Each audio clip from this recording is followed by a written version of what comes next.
based on what you've seen so far, how important was it that we all woke up at 2 o'clock this morning with the sounds of our phones and those early warnings coming through? Yeah, the warning that you all got on your phone last night, that is new over the last couple of years, where you just automatically get the tornado warning if you're in the box.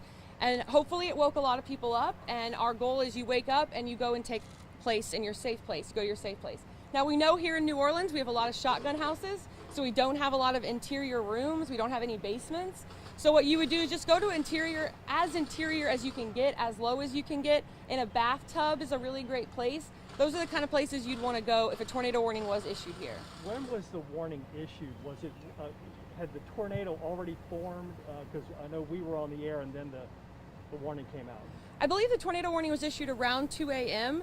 We're not sure yet if or when the tornado formed. If this does end up being a tornado, we'll be able to determine that based on where the damage is, what kind of damage is, and we'll match it up with radar as well. So as of right now, I don't know if or when the tornado started. We'll have to complete our survey to get to that. Taking a look at all of this damage that you see so far just on Spruce and Pine, kind of give us your assessment at this point. Well, I think it's very fair to say that something happened. Some sort of strong thunderstorm or tornado happened in the area and across the city. With tree damage, it's very difficult to take a first glance and tell you what it is. So it's going to take a little bit more of an assessment to look at some of the structural damage, to look at the radar, and just kind of put the pieces together. It's kind of like a puzzle. How long did that take? How long does it usually take? It really depends on the amount of damage and the distance. So this track's probably going to go all the way across to Algiers. We've got a pretty wide swath of tree damage and some roof damage. So we'll try to hit all of those spots and then make a determination at each of those. So it'll probably take all day to get across the city. And how unusual is it to see so many, such a long path of so much damage? Are you potentially looking at multiple possible tornadoes? Could be multiple small tornadoes, could be one long severe thunderstorm path. If you guys have ever heard of, straight line wind damage, really strong tornado thunderstorms can put out a swath of damage as well. So those damages look very similar, tornadoes and severe thunderstorm. I would say it's a little bit it doesn't happen very often here in a city environment. We did have that EF3 a few years ago, so we are not a stranger to having damage in the city. So we'll just take a look at it and we'll put the pieces together and we'll see what it comes out with at the end. I got a note from my meet. Good. I was going to say, this will be the first tornado in the city since the one in New Orleans East. The question was, would this be the first tornado since the New Orleans East? I believe so, but don't quote me on that. I actually don't have a good history right now of what we've had in the city or not. And would it be unusual, if it went all the way to Algiers, would it be unusual for a tornado to have gone over the river like that? Oh, the question would be, is it unusual for a tornado to go over the river? No, it's not. I think that's a myth, that tornadoes don't go over water. I've seen quite a few of them do that. So strong thunderstorms can put down damage across the water, and tornadoes can put down damage across the water. Our meteorologist just sent me a note that says that the tornado formed before the warning was issued. Is that it's just tricky that these things pop up so quickly that you right. might have... The question was asked that one of the meteorologists thinks a tornado formed before the warning was issued. At this point, I haven't even determined if it was a tornado, and I also don't know what the starting point of the tornado was either. So it's really unsure what that's going to be in the end. There are times in the past in other areas where sometimes that does happen. In really, really short, quick tornadoes, they can spin up in 30 seconds to a minute to 2 minutes and make it very difficult to catch on radar. But with this situation right now, I have not made a determination where the tornado started, if it was even a tornado. So we'll have to talk about that later today once all that information comes out. Do you have any idea, looking at the data, what the path might have been? All I know is we have damage stretching from here all the way east across the Central Business District and down into Algiers. So unsure if that's going to be a path or if that's just going to be a wide swath of wind damage. So if there's a tornado, are we talking about tornadoes or one tornado?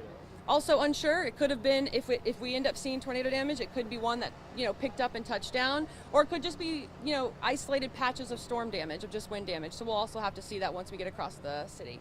Lauren, we have seen such insane weather lately. I think Clayton said this morning this is the fourth rainiest spring on record. Can you talk about what kind of weather pattern are we in right now that we're standing in the middle of a potential tornado damage, and we've had so many severe threats locally lately? We have had quite a few severe threats this year, a little bit above normal. It's really hard to say what causes that. This is our normal severe weather season. You know, once we go February, March, April, and then as we get into May, it usually transitions more out to the Midwest. Could just be more moisture right now. It could be a La Nina or an El Nino influence in terms of the weather. Really difficult to put a real idea of why it's more active than it is. But it has been a little bit more active, and I think one thing about that is everyone's very aware and know what to do in warnings and know who to watch to get their weather information. And hopefully we can continue that through hurricane season, that you all are very prepared to get your information. A lot of the residents are quick to pick up all the debris. Is that going to hinder your investigation and seeing if this is a tornado or not? Picking up the debris does hinder us a little bit.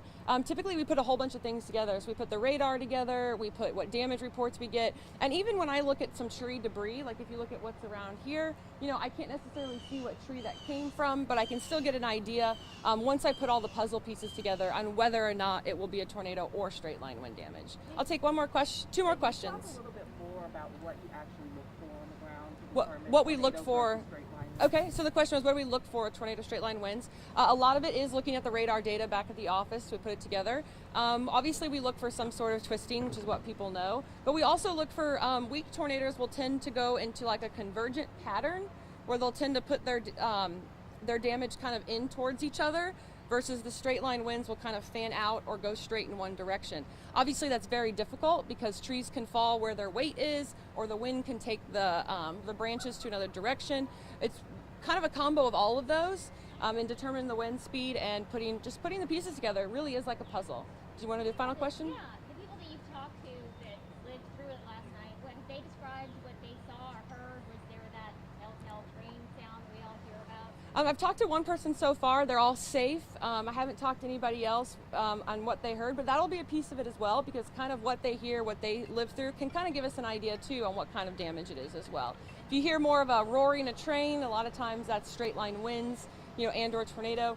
If you hear kind of more of like a pop, sometimes that's more like a microburst or a really strong downdraft. So Is the fact that they're localized damage here in Carrollton area, a little bit in the CBD, Algiers Point, is that typical of a tornado or straight line wind, since it's just so localized? it could be both, and it may not be as localized as we think. As we go along the track, it could actually be a little bit more widespread, and there could be damage outside of where we think, which would help us to determine if it was a tornado or straight line winds. With that, if I don't have any more questions, I'm going to go continue my track. If you guys need anything, please let me know. I just had one more question. No reports of injuries, right? No reports of injuries right now. Can we get Thank you so much. Thank you. Can we get a few pictures of you looking at doing the survey like you do so